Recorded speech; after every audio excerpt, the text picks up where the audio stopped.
Hello, hello, hello, and welcome to Believe. That's BLEAV in Lions, right here on the Believe Podcast Network. I'm your host at Cavanagh87, Jack Cavanagh, and as always, I am joined by the governor, the third round pick of the 1987 NFL draft for the Detroit Lions, a three-time Pro Bowler with 32 and a half career sacks. It's Jerry Reckin Ball. How's it going tonight, Jerry? Man, everything is good. Here just assessing the game last night, and just kind of sorting out some ideas of where I think they are at the middle of the season. It truly strange to be right around that midway point. And it's like you always say, football, you take the season into quarters. Your first 4 games is your first. We're at 7 games now. We are about to hit our last game of the quarter. But that's for the future. For the now, we have to talk about the LA Rams and the Detroit Lions. But before we get to that, Jerry, did you bet on the game? Did you bet on the Lions? Man, listen, I did not bet on the game, but I wish I would have bet under Mm-hmm. because the lines and the score definitely did a number on those that thought the Rams was gonna blow them out, which I would say I did. But I tell you, it was a decent game, and hey, look, Bet Online, great place to place your bet. College, basketball, all sports and stuff.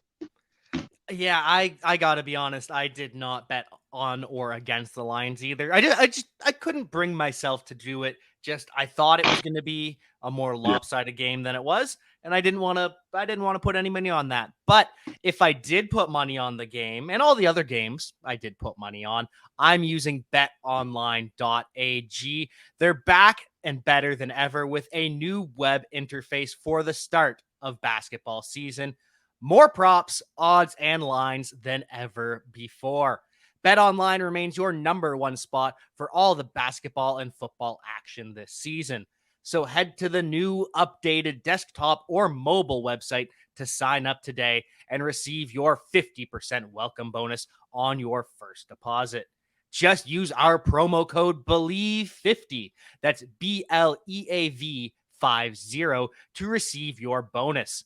From basketball, football, baseball postseason, NHL, boxing, and UFC, right to your favorite Vegas casino games, don't wait to take advantage of all the amazing offers available for the 2021 season.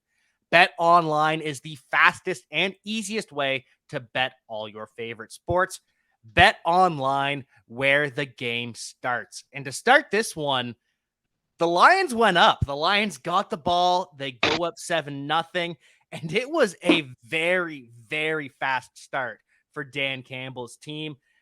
This is the first time they ran a play with a lead. They've held a lead in the past. They just haven't ran any offensive plays with it. So it was a really, really competitive game.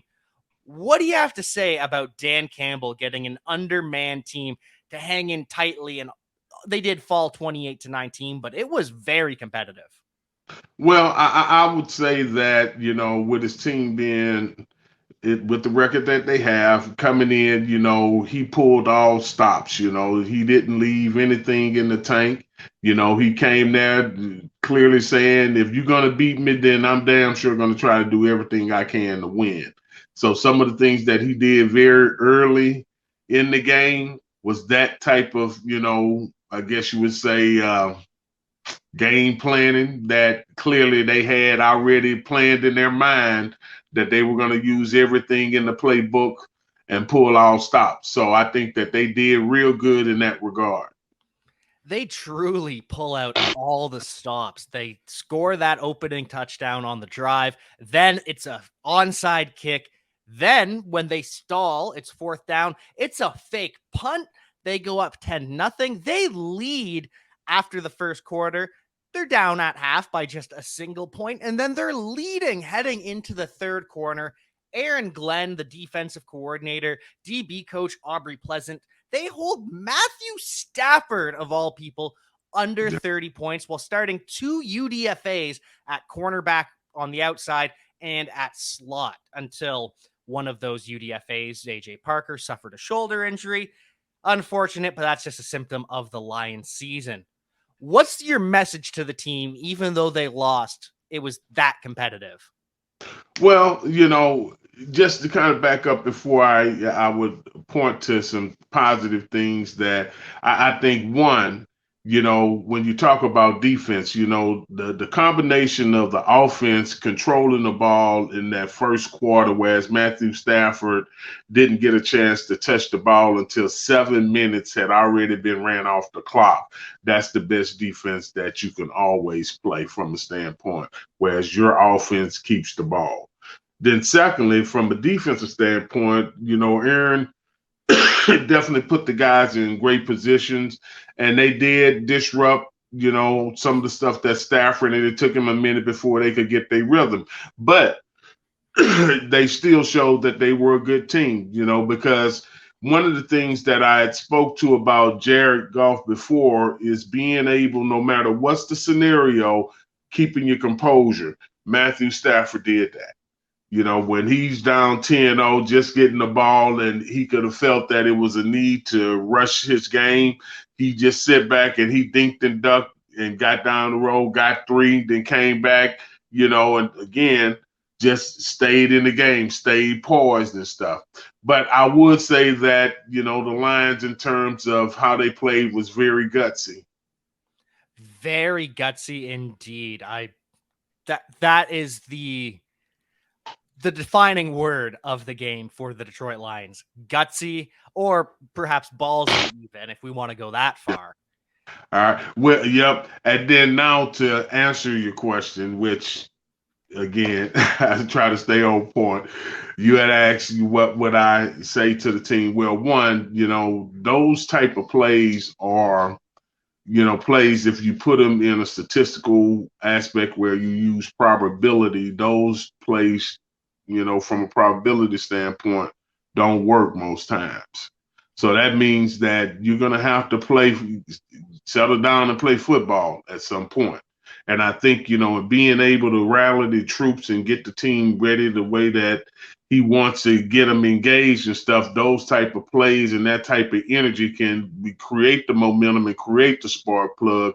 But then at the end of the game, were you able to run the ball? Were you able to throw the ball? Did the defense hold up on the run? Did the defense hold up on the pass? Did special teams win in those phases? Because there's 3 phases of the game. So regardless of what plays are called, was it executed? Whether or not for us it's a trick or whether or not for them it was game plan. But they're going to have to settle down and have to play some ball, because now teams are going to start getting better. You're in the middle of the season, and teams that wasn't as good as they were in that first quarter, those first 4 games, now are starting to get used to their personnel, especially if they're not dealing with injuries, and they're going to be better. So they have to, do more.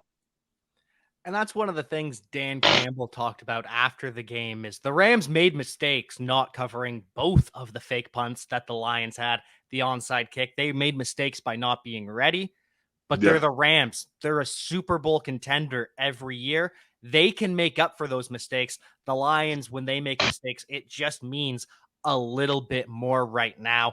And so Matthew Stafford, a fitting tribute to the Detroit Lions, another fourth quarter comeback. He had 31 during his time with Detroit, ends up with the victory, 334 yards, 3 touchdowns. Just Matthew Stafford did Matthew Stafford things. And after the game, just was the complete picture of class and grace, much like Jerry Ball, to be honest. He talks about how humbling it was and how much it meant to have all of the number 9 jerseys on both sides of the field. I know you've talked about it. You weren't the most popular guy when you came back to Detroit on the field. When you were outside, things were good, but people were angry when you were making plays against them. Yeah. Well, I tell you, like I said, the fan, is going to be that fan 100% of the time. So when you're on their team, they riding with you. They could love you. You switch teams, they gonna still love you, but you come up against the Lions, it's nothing nice. But and they'll reach and then after the game, if the Lions win, they'll tell you, hey, great job, Jerry. But if we thump the Lions, then it's like, ball, we don't like you. Get out of here. I'm sure it was only that. It was about that polite. That never went too overboard, right? They were still kind. Well, no, listen, man, I'd have been called fat ass and all kind of things. Oh yeah, oh yeah, How yeah. respectful. Come on, look, fans are vicious up there in those stands now.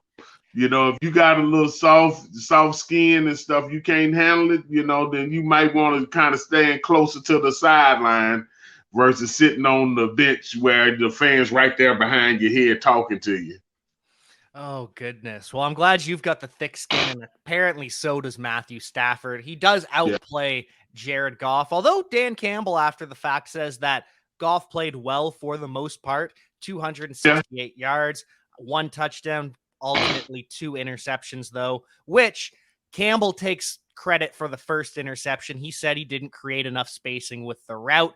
I say it was kind of just a bad throw with Jalen Ramsey lurking underneath, with Aaron Donald giving pressure.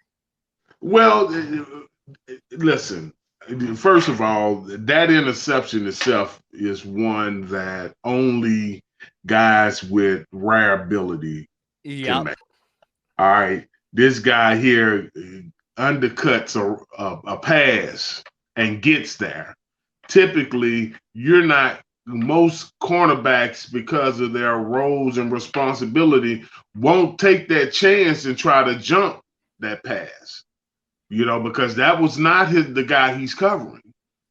So Jalen made a true veteran play on that move. So that's one thing. But when it comes to, Jared and the way that he played, yeah, he definitely showed some improvement. And he actually looked early on to have a lot of confidence. It was almost like he was comfortable because he was there in LA versus playing in the Silverdome, or not the Silverdome, instead of playing in Ford Field. It just seems that, the pressure was off of him and he was looser, in his warm-ups and just kind of looking at it when they had the cameras on him and stuff. It didn't look like he was like in the lights as much. The moment wasn't too big for him. It didn't get away from him. And like you said, Jalen Ramsey is just phenomenal. And I think that's all you can say about the play. Aaron Donald made a play making the hit, and Jalen Ramsey, you can't be upset when those two are the ones making the big plays. And Jared Goff does miss DeAndre Swift for an early touchdown, a miscommunication on the route where he thought he was going to stop. Swift kind of goes out too far, and then he misses him on the final interception. It's just a couple miscommunications.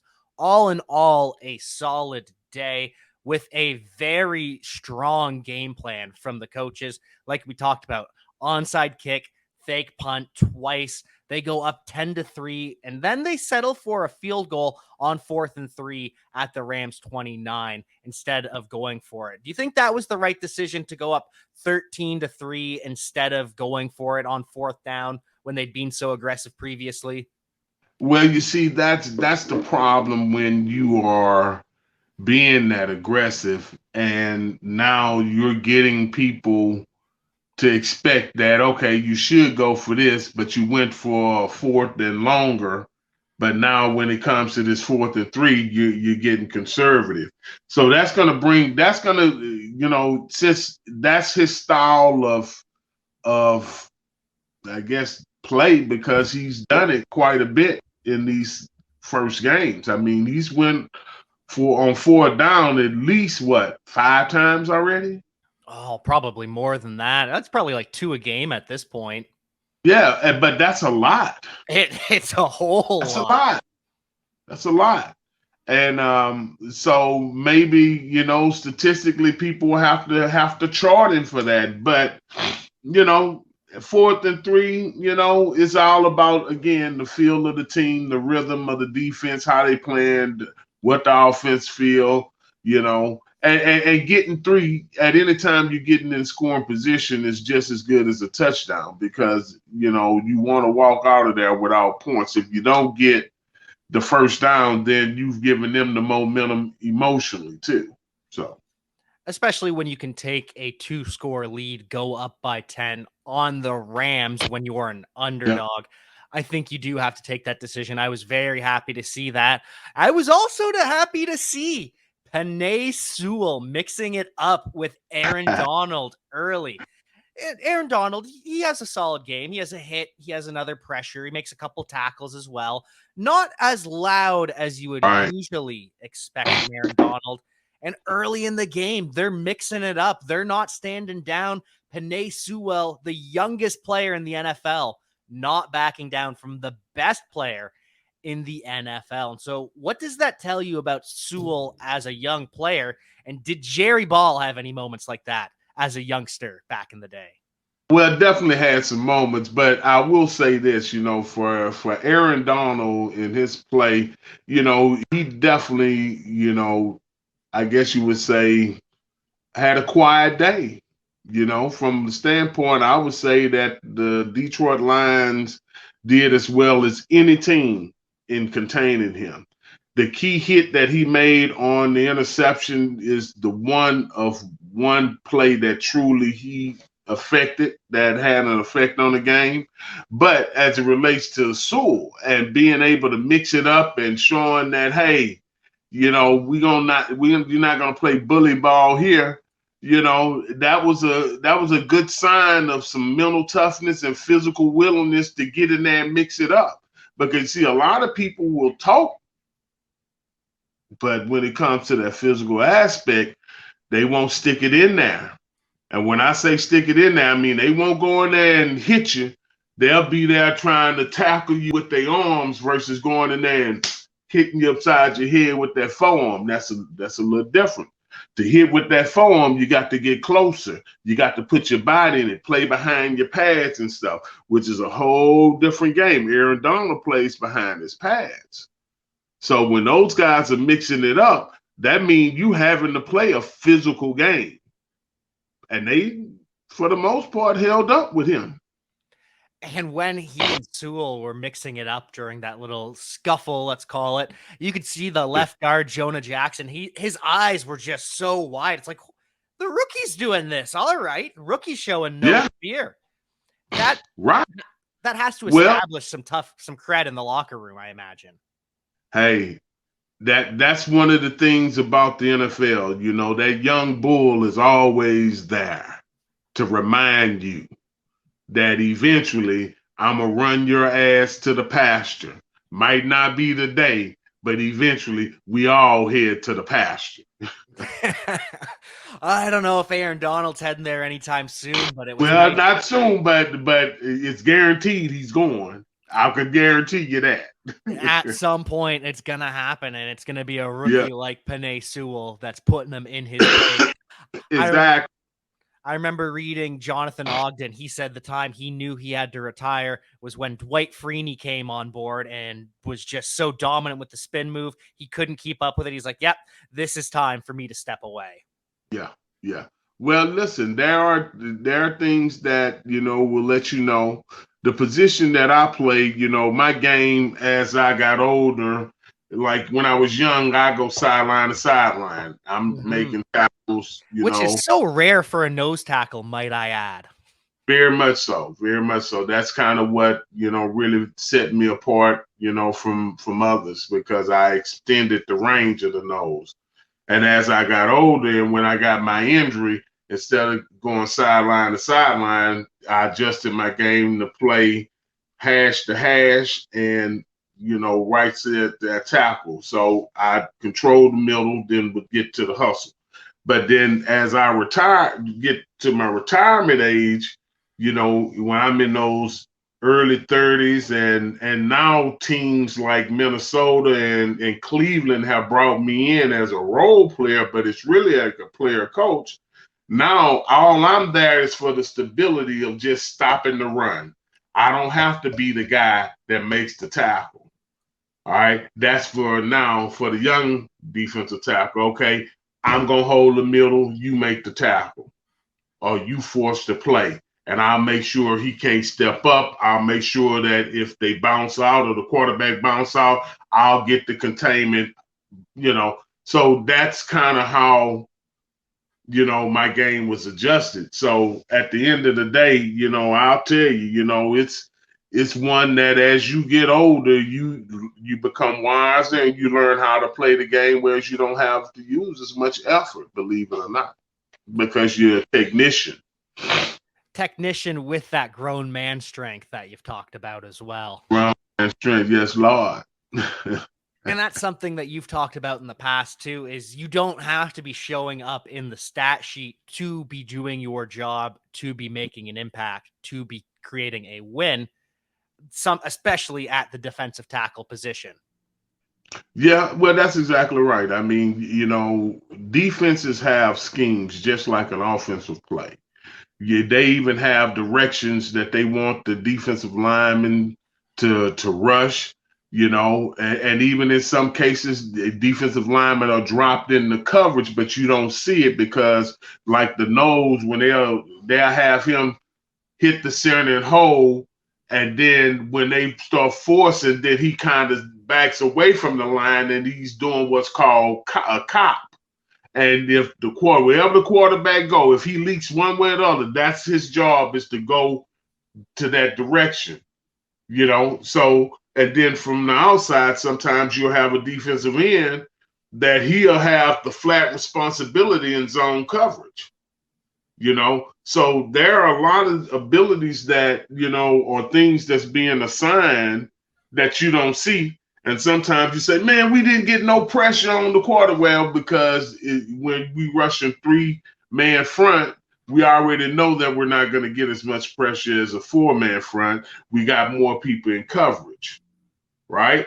But if we want to blitz them and load the box and things like that, now we got to blitz and stuff. Now you got hot routes. That means that the DBs have to be able to handle one-on-one situations.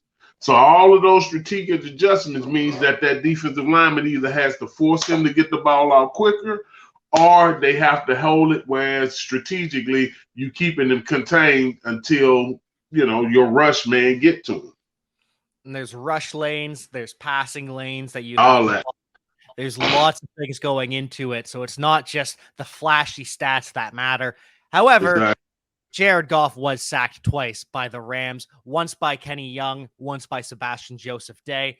But back to Kenny Young, the linebacker, he was traded today. He starts versus the Lions, and he's traded for a 2024 6th round pick, which is just, and this is the second time it's happened for him as well. Kenny Young was part of the Marcus Peters deal that sent the former All-Pro corner to the Ravens. Mm-hmm. That's just show business, though, I suppose. But what's it like being told, hey, you got to go to another city now? Pack up. Hey, this is the business. It's football, baseball, basketball, this is truly business. I remember, I'm not going to tell the whole story, but I probably can say it because Denny and I had a great relationship, but I was with Cleveland on the expansion team in 99. And I remember Dwight Clark, the former San Francisco GM, rest his soul. He called me, said, hey, Jerry, look, we got a call from Minnesota. They're interested in trading for you back. Now, you got to recognize that I'm in my 13th year, right? So here's a team that's willing to give up a player that's in his 4th year and a 3rd round draft pick for me to come back to Minnesota in my 13th year. Okay.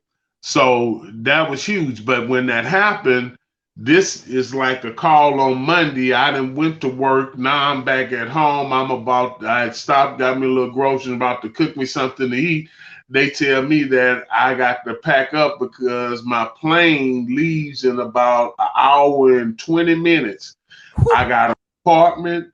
I got a little car situation with a dealer.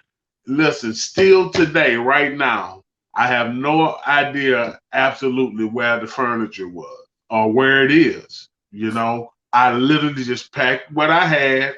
I asked a friend that I knew in Cleveland to go by there and take all my stuff out the closet and send it to me. And I said, Wow. take and drop the car off at, that dealership that allowed me to drive the car for the season. So it's one of those things where it can happen at any time. You can be cut at any time. I remember one year with the Lions, and I'll make it short. For some reason, there was at least 7 guys in the season that they put in the locker right next to me. And I never forget it because Jimmy Williams, that was his locker the year before. So Jimmy Williams, which was the #1 draft pick for the Lions before I got there, he and I were locker mates. So the next year, everybody that sat in that locker was getting cut.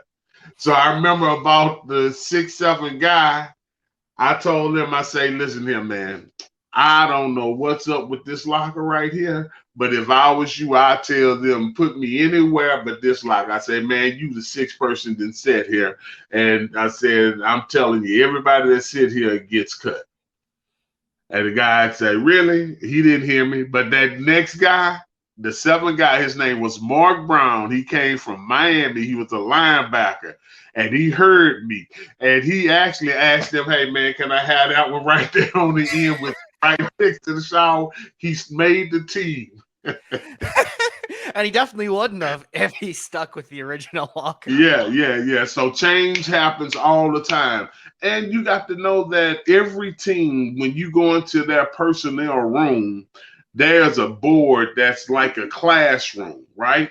And they have every player rated on their board at every position throughout the whole league.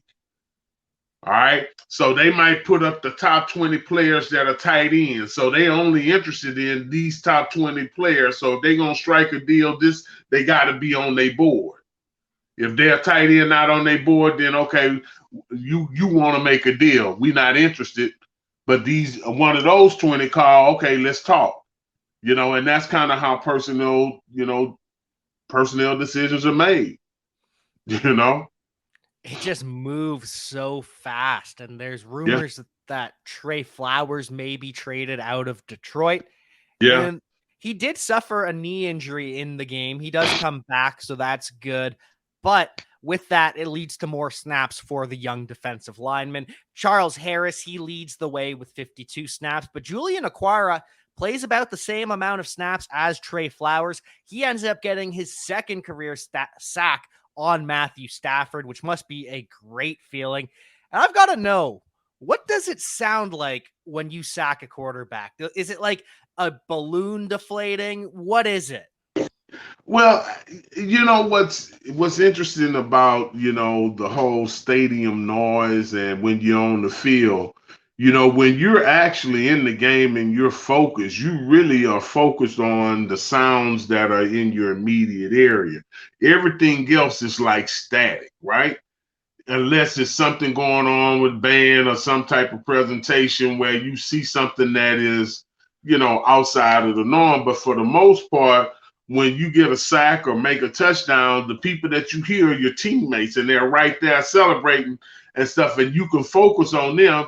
And then as you're getting away from them, then you can kind of pick up here and there. Certain fans might holler, but for the most part, it's the love from your teammates that you're hearing and looking for. Gotta be a lovely sound. But the QB doesn't make anything, no groans or grunts or anything like that. No swearing on the way down. Well, yeah. Well, I tell you what now, the NFL cleaned up a certain aspect where when I came in the NFL, it was understood that at any time the quarterback throws an interception, that the defensive linemen are to search for the quarterback because as a rule, they feel he's going to be the one that makes the save and tackle. So because of that, quarterbacks became hunted. And guys would be like, dodging the defensive lineman, and like, Brett Favre probably is the only one that could make it real jovial because he knew we were trying to knock his head out. He'd be like, "Man, that was close. You almost got me," and stuff, and something like that. But for the most part, quarterbacks, unless you put a lick on them and stuff, they pretty quiet. Not many of them talk a lot of noise though, you know. But And then there's every once in a while you get the Andrew Luck who, oh, that was a nice hit, and then shakes hands yeah, on the way up, just almost too polite. But that's just the disposition of some of these guys and disposition of the defensive line to go out and get the quarterback. Julian Aquara, in addition to the sack, he had a pass breakup as well. And then Levi Onwuzurike, he plays a career high 22 snaps. Aleem McNeil, he only plays 7, the second least of his career so far. Is that just a symptom of the Rams always being in 3 or 4 wide receivers, not needing so much of a true nose tackle as more of a pass rusher? exactly. Yes, that's exactly. A lot of times, again, these are scheme defenses, and sometimes, a scheme. If a team like the Rams, who's going to spread the ball out, whether or not he's under the center or a drop back, you're going to put that more pass friendly defense on the field. You're going to probably put your better pass rush guys on the field, but you guys have to be able to play both. You got to play that run and the pass, equally well when you're talking about a Stafford, because again, he as a quarterback, he's going to make some great throws. But if they can establish the run, you got to be able to play them both. So sometimes you got to have a different player, different skill set. And sometimes you just need a big time player to make a big time play, which is exactly what our guy DeAndre Swift did. 63-yard catch and run for the touchdown on the first drive. He ends the day 48 rushing, 96 receiving as a running back, 144 yards from scrimmage. Yeah. Absolutely ridiculous. And Khalif Raymond, he really steps up at wide receiver too, catches 6 for 115. And that's kind of what you need. You need big time players to step up in these key moments. Have you played with someone that lives up to that kind of moniker?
Man, I don't. Power dropped off. Phone died.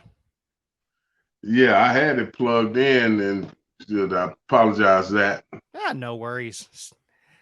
Stuff happens. Yeah. Uh, I was just saying, big time players make big time plays. Jerry Ball, big time player. Did you have anyone else that you played with that kind of lived up to that moniker as this player is going to step up when we need it the most? Well, I tell you, there are a lot of hidden gems, between Kevin Glover, Lomas Brown, and guys like that were, you know, blocking the Tim Harrises, the Richard Dents, the Leonard Marshalls, the LTs, and Reggie Whites of the world. There were some of those guys that I would tell you really showed out when it was time. They did that and stuff. And you were saying, that Swift and what he was doing and some of the way that those guys played too, hey, like I've said, Swift to me he's the difference maker in that offense. He really is. I think he is the best player on the team. Matthew Stafford, he has a difference maker as well, though. Cooper Kupp, absolutely phenomenal. 10 grabs, 156 yards, and 2 tutties from him. He is currently on pace for 1,965 yards, which is 1 yard more than Calvin Johnson had on his record setting season. However, Johnson did it in 16 games. If Kupp does it, it will be in 17 games. Does that make the record a little more hollow if he No, breaks it? no.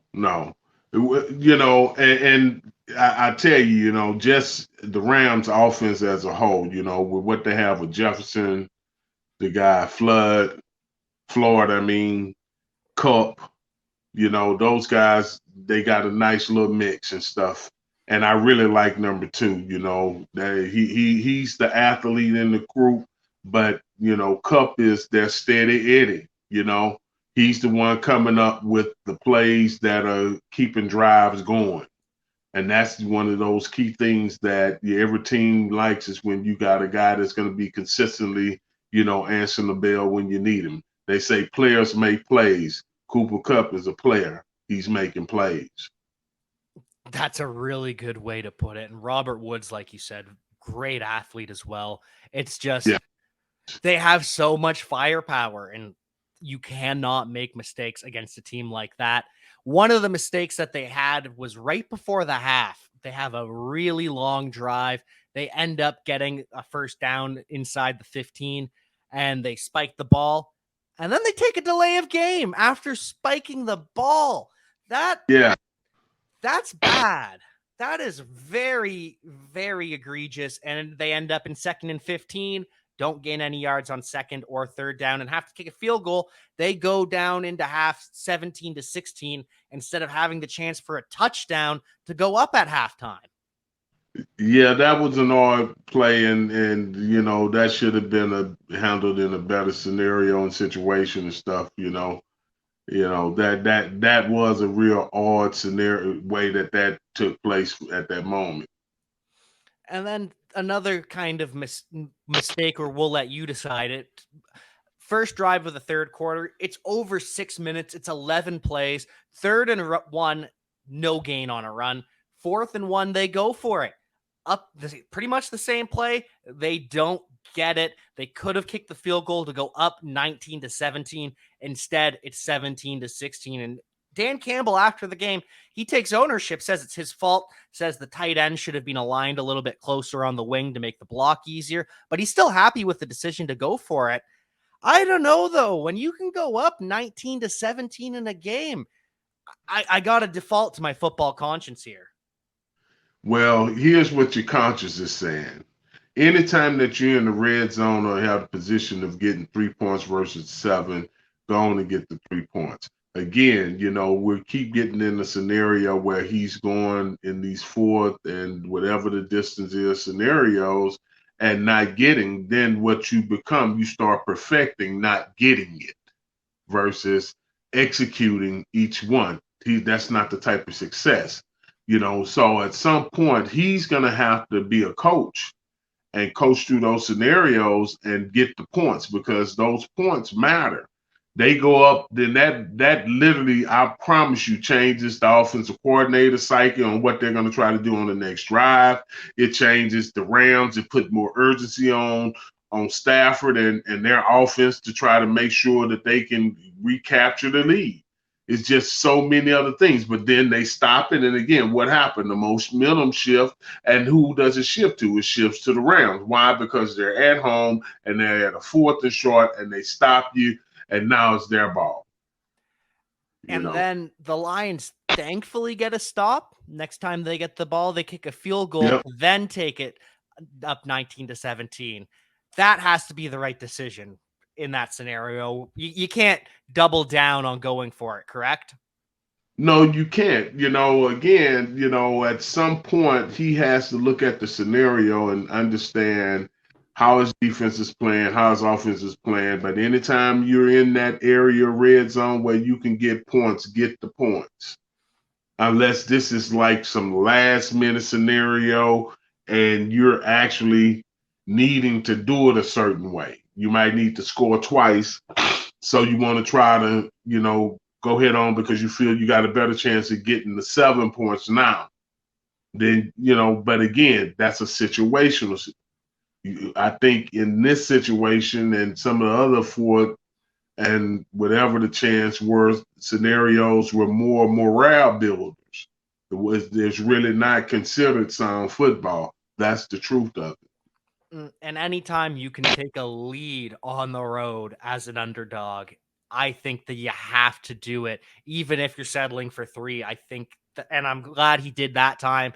Rams do end up scoring. They go up 25-19, and another long drive by the Lions. They convert on 3rd down 4 times on that drive. They'd only done it twice the previous 3 quarters, and that's when the interception that Dan Campbell takes the blame for happens, and that was it. That was the end of the game, and at that point it was out of hand. The Rams kick a field goal to go up another 3 points, and that was it. That's all she wrote.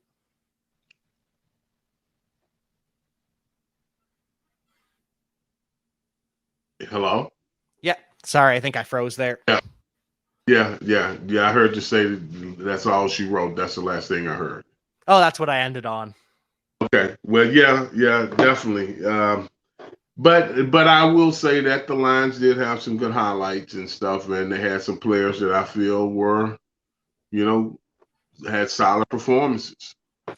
Absolutely. And as Stafford says, they threw the kitchen sink at us today. They really played hard. You got to give it up to Detroit. They're a tough out, always have been, always will be. And I want to stress, always have been, all the way back to the days of Jerry Ball. It was not an easy out playing the Detroit Lions, and it's never going to be. No, not, in NFL at any week, any team can beat the best teams. That's the one thing about it. Everyone that shows up in a uniform is considered a pro.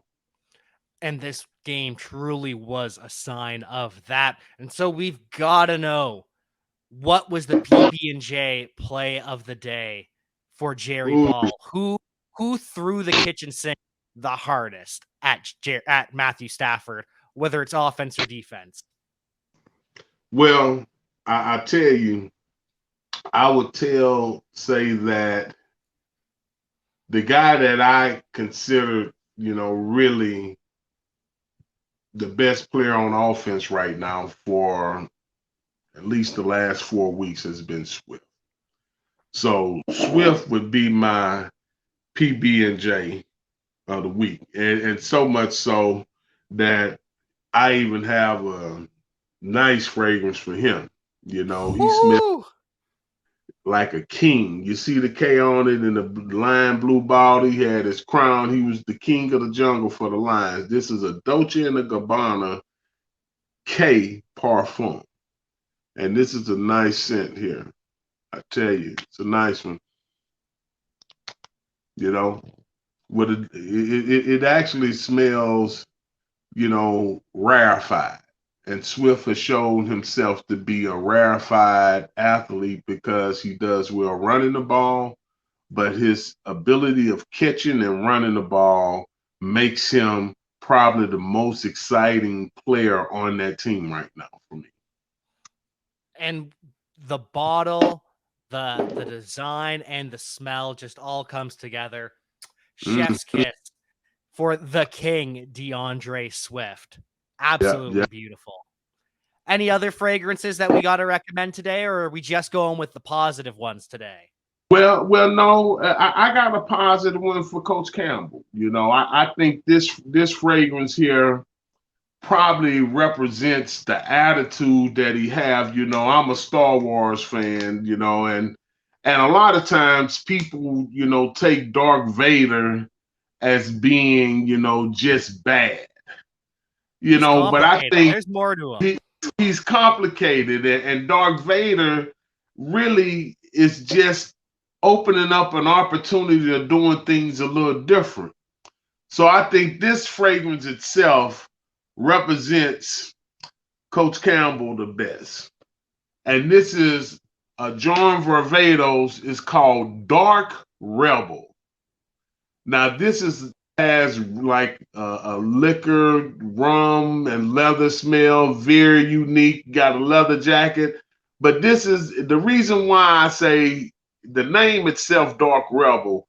But Coach Campbell got a kick-ass attitude, and this is a kick-ass attitude type of fragrance. Like when you walk in the bar, if you was a CC rider back in the day, and you walk in there and you ask them for a beer and they get an attitude and then you whoop everybody's ass in the bar.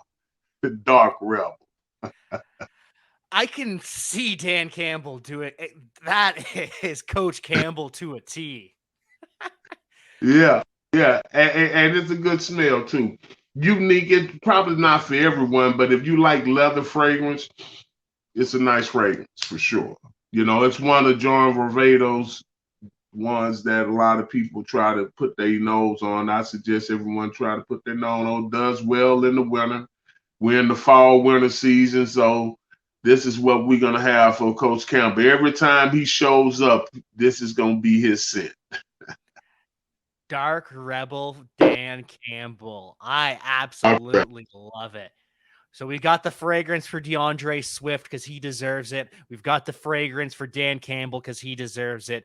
Just hats off to these two gentlemen here Yeah, on the Detroit Lions. yeah. Any other fragrances that we got out there, or are we wrapping it up just those two for today? Well, we got some gray areas. Okay. I This is, a flanker of the one, and it's called Gray. Now, this scent is, a business type scent. And because we're around the trade deadline coming up, some players may need this gray scent because they're in the gray area of their career. And because it's business, they might want to wear it to the office in case they get traded. This is for all of the players that might find an exodus here in the next week. So for all of those players out there that want to make a good impression when they're traded and told you have an hour for your flight, wear some Yeah, gray, make a good impression on your new bosses. that's a Dolce and Gabbana as well, but it's a nice scent, definitely business class. Love it. I can smell it from here. And I've got to ask, with this next game coming up against the Philadelphia Eagles, Lions are 0-7. Jared Goff is feeling the pressure, and he acknowledges, I haven't watched the game film yet, but he believes there's more stuff that they did right. It's getting better than last week. They're heading in the right direction, but at the same time, our league's based on results. No one cares if you're getting better or improving. It's all about winning or losing. So does that mean this is a must-win game for the Detroit Lions? Well, I think they have to take the attitude that all games are must win now because of the simple fact that if you don't win, at least if you lose two or three, you eliminated from the playoffs early on. I think, one of the things about Jared that we didn't mention, I've been critical about, how he is in the pocket. But when Jalen Ramsey put that hit on him early on, I thought he was going to go in a shell, and he didn't. So that was one of the first times that I seen him respond well. So if that Jerry Goff shows up against the Philadelphia Eagles, the Lions can get their first win. Now, I will say Philadelphia has played some good teams already, so they've been tested, but so have the Lions. I just think that, if there is a chance for the Lions having a team that they can beat, the Philadelphia team right now is probably the best team that they would have that chance with. It's like we always say, it's any given Sunday in the NFL. Let's hope that this Sunday coming up is the one that the Detroit Lions finally get their first W. But that's a conversation for a later day. We'll talk about that on Thursday when we preview the Philadelphia Eagles versus the Detroit Lions. But until then, any pluggables to plug or anything that you wanted to let the people know about, Jerry? Hey, look, what we need you guys to do, we need you to subscribe. We need you to hit the like or unlike button, and we need you to leave a note, because what that does, that helps us with the algorithm and get other people to see our channel, and invite a friend and share. We appreciate you for everything that you do and love being here with